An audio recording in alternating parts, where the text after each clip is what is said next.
mois ou début 15, à partir du 15, je passe à autre chose et vous allez voir maintenant ma vraie face. Ça veut dire que vous allez voir, comme je venais en tenue, je ne serai plus en tenue, je serai vraiment dans l'activité de ce que je vais faire. Et vous allez constater autre chose. Je vais transformer les joueurs. Je vais vous montrer la magie du ballon. Donc ça veut dire que celui qui veut qu'il part avec moi, il va partir avec moi. Donc ça veut dire que quand je dis que tu sors, tu me regardes de travers, je te dis même que va te faire enculer ta mère. Donc je vais être dans ce genre de truc. Je vais passer à autre chose avec vous. Parce que plus on est clément, plus on est gentil, plus les mecs savent ce que vous dites le ballon. Et ce ballon aujourd'hui, vous voyez certaines personnes qui sont en train de niquer certaines nations. Parce qu'ils font n'importe quoi. Parce qu'à travers le ballon, il y a les vies que vous ne pouvez pas imaginer. À travers le ballon, il y a des familles qui peuvent se ressusciter. À travers le ballon, il y a de l'harmonie qui peut entrer en jeu. Il y a des pays qui ne peuvent pas être en guerre à travers le ballon. À travers le ballon, il y a des gens qui s'embrassent et qui ne s'aiment pas. Mais aujourd'hui, certaines personnes veulent emprisonner ce ballon-là. Et nous, on va arracher ce ballon, parce que ce ballon ne mérite pas d'être emprisonné. Donc, d'où certaines personnes sont ici, je vais leur dire au revoir, merci. Ce n'est pas question de méchanceté, mais c'est la réalité. 2014, 2015, je passe à autre chose. On ne va pas rester avec, à partir d'aujourd'hui, je fais 6 mois avec un joueur qui ne joue pas en DH ou en PH, je dis au revoir. 6 mois, je dis 6 mois, je te dis au revoir. Dans 6 mois, tu viens, tu me dis, quand je suis en DH, je suis en DS1, voilà ma licence, on continue à travailler. 6 mois, tu ne joues pas, tu vas faire le football de la santé. C'est de notre côté, comme le vieux est venu avec son enfant. Vous partez jouer avec lui là-bas. Ou bien vous partez à la gare du Nord chercher du boulot. Donc, la première des choses, les 1 €, comme d'habitude. Pour Ismaël. On se met 2 par ballon. Attends. Les qui ont donné passe derrière moi, ceux qui n'ont pas dû rester en face. Ismaël, on a dit tu passes derrière moi. 2 par ballon. Merci. Vous n'avez pas 1 € parti là-bas, vous êtes fou. Expliquez quoi? Tu partais pas là-bas? Non, c'est moi expliqué. Tes 1 € sont là où? Aujourd'hui, Aujourd'hui, tu n'as pas. Ok. Tu vas te donner. Et toi? Quand? Ok. Le sable quitte.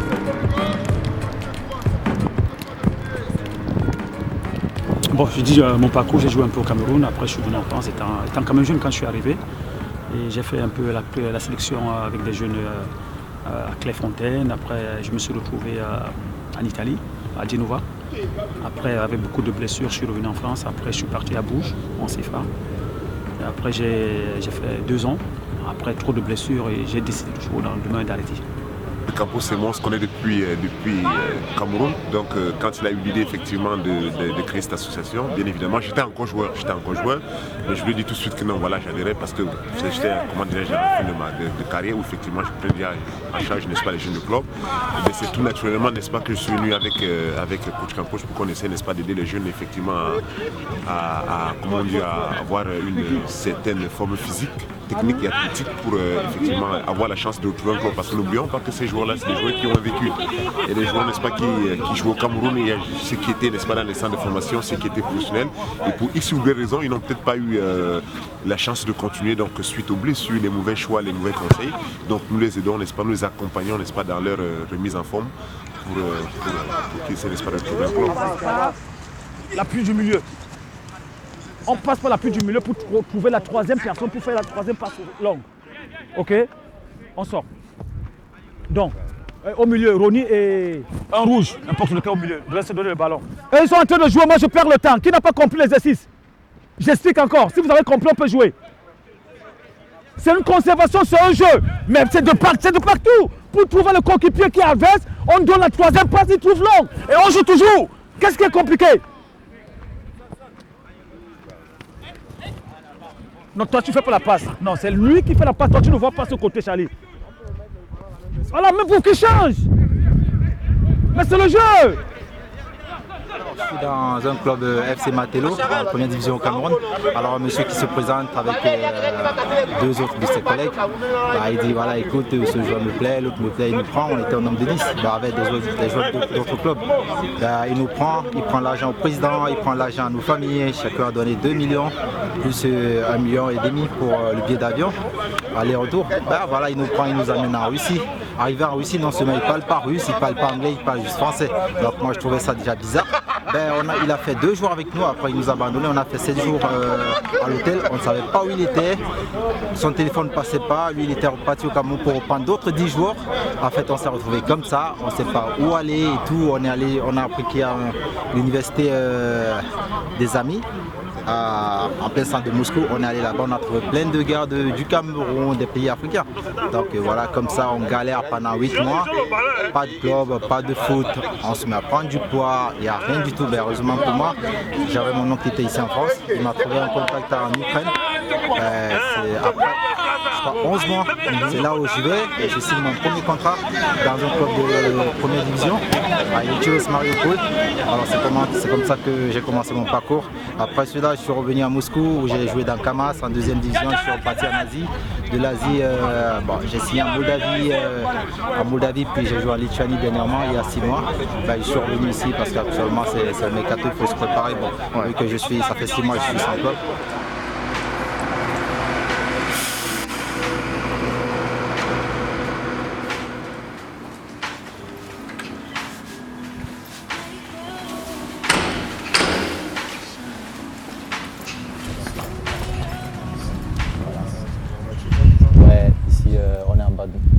Chez mon grand frère, je vis là, vu que moi chez moi-même c'est en Suisse, donc vu que j'ai pas une place où m'entraîner là-bas, je suis obligé d'être ici à Sarcelles, puisque c'est tout près de Saint-Denis.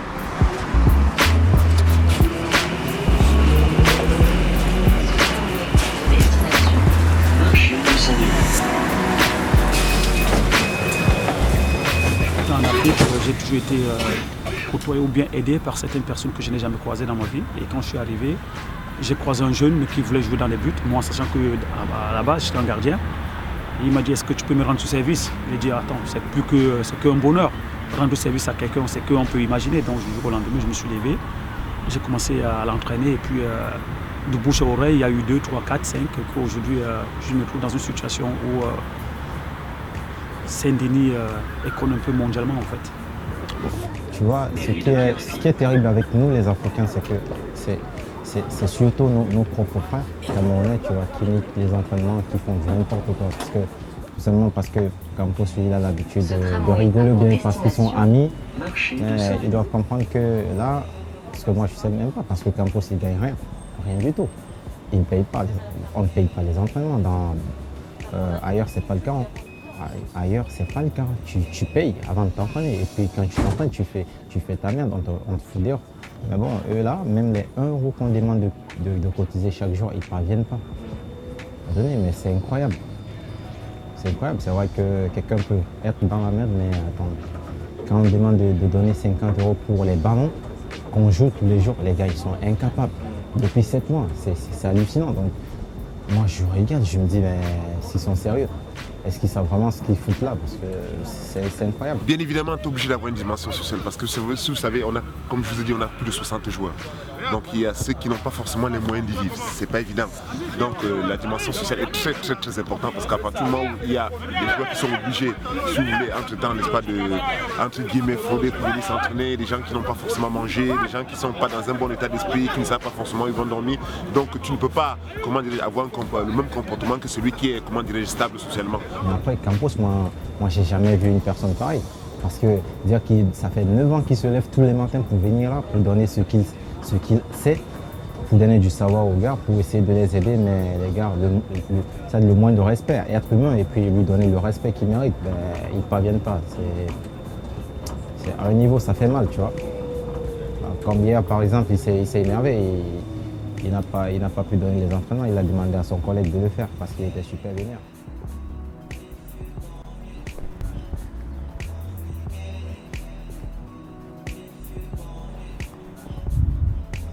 Oh les collègues, bien ou quoi? Bien.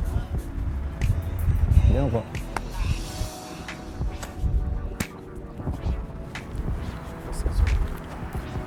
Bien ou quoi? Bien ou quoi?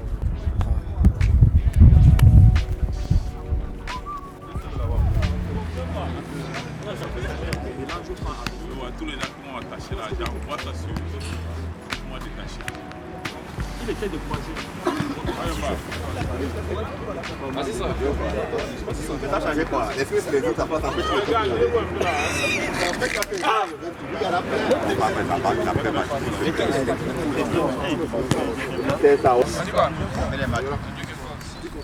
Léni, tu es en club toi? Tu es en club? Et pourquoi tu viens que les vendredis? Pourquoi tu viens que les vendredis? Mais c'est vrai que je demande, est-ce que tu es en club? Tu t'entraînes quand et quand? Tous les soirs? Ouais, c'est un constat. Hein? C'est un constat. C'est un constat de 2 semaines que je ne vois que vendredi. Hein? Donc c'est pour ça que j'aimerais savoir si tu es en club ou bien toi, tu décides seulement d'être là les vendredis pour que moi je sache ce que je dois faire avec toi quand tu arrives. Ok? Ok. On va pas trop perdre de temps. Hein. On va jouer. Après, à un moment donné, c'est 10-15 minutes. Dès que moi je siffle que je suis fatigué, je prends mon matériel et basta. Je rentre. Donc, Moussa, passe là-bas. Sofiane. Sofiane là-bas.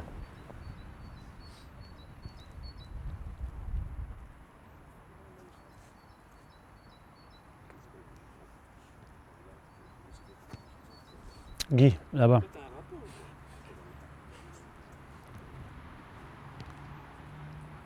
Abdel, de l'autre côté. Pensez. De l'autre côté.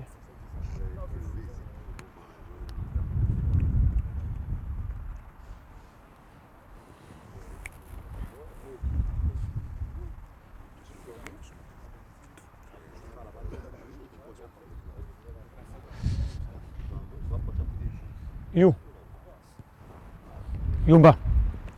Maka. Tarcheville. Mangele. Lini. Roméo. Cédric. Les autres après. Hein? Je vais diriger. Et c'est ce que je dirige, après je vais arrêter tout. Je suis dans un autre état d'esprit. Hein. Comme tu vois, depuis tu as constaté. Je suis dans un autre état. Je ne sais pas ce qui s'est passé depuis. Donc je suis dans un autre état. Non, c'est que je suis dans un autre état. Non, laisse, tu vois, il faut que tu joues. Mais ça ne sert même plus à rien de parler. Moi, je passe à autre chose. Je ne t'inquiète même pas. Je finis ce que tu vas voir ce qui va se passer là aujourd'hui. Mais nous, ce qu'on veut, c'est qu'à un moment donné, parce que généralement, les joueurs qui arrivent ici ont quand même un certain niveau. Les mecs qui ont joué plus ou moins en Afrique, donc nous, on est là pour, comment dirais-je, pour optimiser leurs compétences, pour les aider. Hein, pour, par exemple, généralement, les joueurs qui viennent d'Afrique, au niveau, n'est-ce pas, de la notion tactique, c'est pas souvent très évident pour eux. Par exemple, des Français centraux au pays, ils ne maîtrisent pas forcément la notion de la zone. Donc nous, ce qu'on fait, c'est que voilà, ici en Europe, comme dans tous les clubs pratiquement, on joue. La zone, c'est quoi? C'est d'essayer de placer côté ballon, c'est resserrer, vous voyez ce que je veux dire. Donc c'est des notions comme ça que nous, on peut apporter. Ça, forcément, les apporter, faire le contrôle, parce que quand tu as joué en première division Manafrique, tu sais faire. Mais le football, il n'y a pas que ça. C'est l'aspect psychologique, mental, la concurrence, ainsi de suite. Le petit truc que les Africains, lui, forcément, tu vois, les braquer, il ne sait pas que c'est très important, que l'aspect mental est aussi important que l'aspect technique. Donc c'est ça qu'on nous essaie, n'est-ce pas, de les apporter. Et bien évidemment, l'aspect athlétique aussi, parce que c'est très important. Tu as beau avoir toutes les qualités, mais si physiquement tu n'es pas prêt, forcément tu ne le seras pas mentalement. Tu sais, j'avais lu dans un article où il y a un certain monsieur qui avait dit Campus Saint-Denis, c'est un endroit où on vend des rêves. Campus Saint-Denis, c'est un endroit où les gens ne peuvent pas y arriver, c'est n'importe quoi, c'est des vieux, c'est des blédards, tout. Je me suis dit, chacun est libre de dire ce qu'il pense. Mais aujourd'hui, Campus Saint-Denis, ce n'est pas uniquement que des Camerounais, que des Ivoiriens, que des Maliens. Campus Saint-Denis, c'est mondialement connu. Campus Saint-Denis, c'est les immigrés. Quand on dit immigrés, c'est ceux qui ont eu le visa, ils sont venus en France, ils sont en situation irrégulière.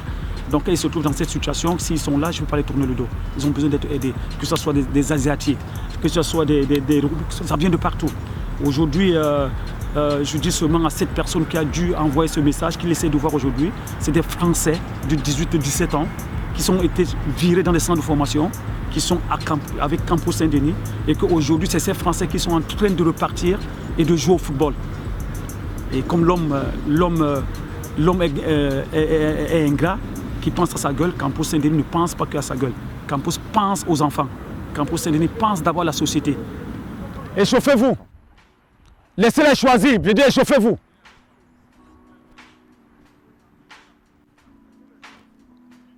Je dis laissez-les choisir. Échauffez-vous. Vous savez que qui joue, qui ne joue pas.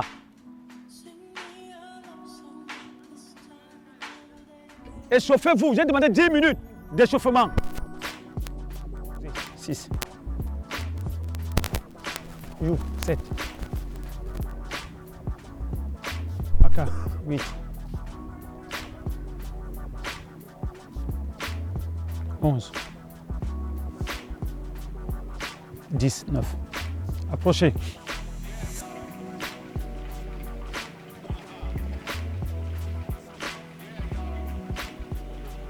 Ou tu es à la maison, ou tu trouves quelque part, mais il faut t'entraîner, ne te trompe pas, ou bien ne te mens pas toi, parce qu'en me disant que tu t'entraînes, ce n'est pas moi, hein, parce que le jour que tu vas aller faire les essais, moi je ne fais pas les essais. Mais je suis un entraîneur et je sais de quoi je parle. Donc ce que tu vois aujourd'hui, moi je voyais ça, et aujourd'hui ce que je vois, tu ne vois pas ça. C'est quand tu vas arrêter et que tu es là, ou bien tu entraînes des jeunes, tu vas voir beaucoup de choses. Hein? Donc comme j'ai dit hier, à partir de lundi, c'est autre chose. Moi je passe à autre chose et je vous garantis sur facture que je pense que beaucoup vont tomber. Beaucoup vont tomber vraiment. Donc je veux le foot et le foot que je demande, c'est le foot que tout le monde doit voir et tout le monde doit jouer. Donc le foot, la compétition que je veux voir. À la 5e, 2e, 3e minute, un joueur qui n'entre pas dans mes critères, je le remplace. S'il y a quelqu'un que je pense intéressant, je mets. S'il n'y a personne, supériorité numérique, vous jouez impair, comme si vous avez eu un carton rouge. Hein? Vous ne jouez pas votre football. Qu'est-ce qu'on demande aux défenseurs? Qu'est-ce qu'on demande au milieu défensif? Qu'est-ce qu'on demande au milieu offensif? Et qu'est-ce qu'on demande aux attaquants? Chacun doit maîtriser son rôle. Courir un peu partout, ce n'est pas le plus important. Hein? Le stade est divisé par plusieurs zones. Il y a des zones où, en voulant courir un peu partout, tu lèves la tête, tu constates qu'il y a 2 personnes là-bas. Au lieu d'aller retrouver pour qu'on fasse 3, je reste dans ma zone, je suis patient, j'attends qu'il y aura changement. Au lieu de courir un peu partout bêtement. Donc ma animation côté gauche, animation côté droit, Léni, plus avancé. Donc tu es, comme on dit, en binôme avec Yvan. Il peut être plus avancé, tu peux être complémentaire aussi arrière droit, donc ça s'associe. Donc à gauche, animation, à gauche j'ai dit gauche qui, Maka, à droite Léni et 2 attaquants, toi et Darcheville. Ok? Donc dans 5 minutes, on va lancer, on va commencer. Tu peux avoir l'ambition d'avoir envie de jouer, mais tu ne joues pas. Mais après, il faut penser à autre chose. Donc, mais là, ça devient beaucoup ça devient psychologique en fait. Il faut les faire comprendre ça, quoi. Donc il y a des mecs qui aimeraient essentiellement ça me jouer, mais enfin, ils ne vont pas jouer. Mais après, qu'est-ce qu'ils vont devenir dans la vie? Il faut qu'ils s'intègrent dans la vie associative, il faut qu'ils s'intègrent dans la société. C'est quoi dans la société? Avoir une formation, faire quelque chose pour que demain on puisse gagner notre temps quotidien. Donc de ce côté aussi, c'est un combat que je mène et qu'aujourd'hui quand même j'ai des fruits et que ça me donne raison de ne pas lâcher. Parce qu'il y a certains jeunes aujourd'hui, quand ils arrivent, n'ont pas joué, mais quand ils arrivent, ils garent la voiture, ils me disent coach, on a envie de te déposer, c'est grâce à toi. Voilà où je dis bravo, bravo, j'ai pas dormi, j'ai secoué le vent, j'ai secoué l'arbre et aujourd'hui ça donne des fruits. Donc moi c'est le message que je ne fais que passer. Je ne peux pas dire à quelqu'un de ne pas venir s'entraîner, de ne pas venir jouer. C'est à la personne de comprendre maintenant que peut-être les vendredis, au lieu de venir, moi j'ai plus rien à gagner, je viens regarder quand même le 2. Mais si je veux jouer, tu viens en semaine, même si c'est qui vient et que tu es en semaine, je te mets parce que tu es là et tu veux t'entraîner. Mais les vendredis, comme j'ai dit même vendredi passé, Joe est venu, j'ai dit à Jojo, moi je te garantis, c'est pas que tu n'es pas bon, mais je préfère jouer avec les pros ou que tu sois dans les buts quand le vendredi arrive. Mais moi je ne sais pas pourquoi je suis là pendant 10 ans. Ça veut dire le moment où je suis démoralisé, que je n'ai pas envie, mais je me retrouve là. Donc la seule question, peut-être le jour que je vais fermer les yeux, il va me répondre. Pour l'instant, je ne peux pas vous donner une vraie réponse par rapport que de lundi à vendredi, tu n'es pas payé, tu n'as rien, tu as une famille, tu as des obligations. Pendant 10 ans, tu es là. C'est une question que je ne pourrais pas répondre. Mais j'espère et je sais que je suis un des messieurs, un des envoyés de Dieu. Moi, je le sais. Donc après, c'est lui qui sait et c'est lui qui a la clé du réussite.